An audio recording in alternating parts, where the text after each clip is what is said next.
U.S. House Speaker Nancy Pelosi was in Taiwan for less than 24 hours, but the fallout from her visit is still rippling around the world.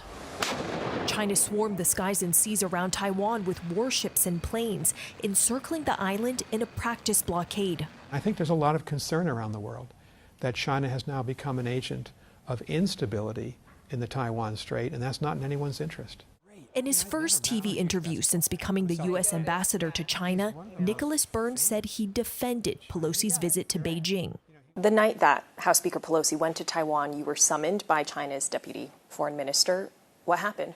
I was summoned at exactly the time when the Speaker's plane landed in Taiwan. We had a very spirited, I would say quite contentious meeting. The central issue is that the government in China overreacted, did so in a way clearly designed to intimidate and coerce the Taiwan authorities. Beijing claims their response was justified in order to defend its sovereignty.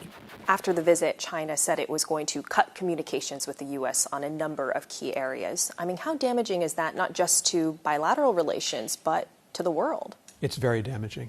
Our government in Washington has been talking to the Chinese embassy in Washington, but there's no substitute for cabinet-level, senior conversations.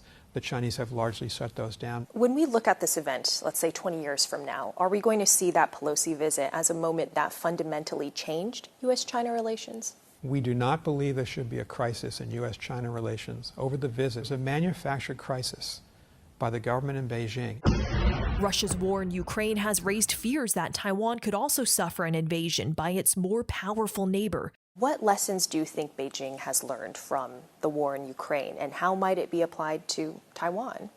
I think the Chinese authorities here know that the United States is watching China very carefully as it conducts its relationship with Russia. In the meantime, we have been disturbed by what the Chinese government is telling its own people. Beijing has been blaming the war in Ukraine on the United States, on NATO.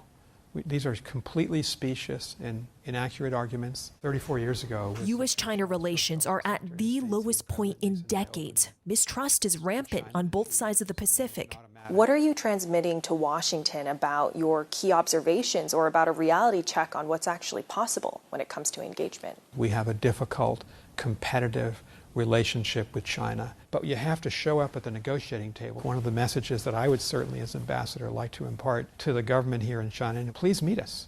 Please meet us halfway, both to discuss the issues that separate us and to hopefully work on the issues where we might do some good together for the greater good in the world.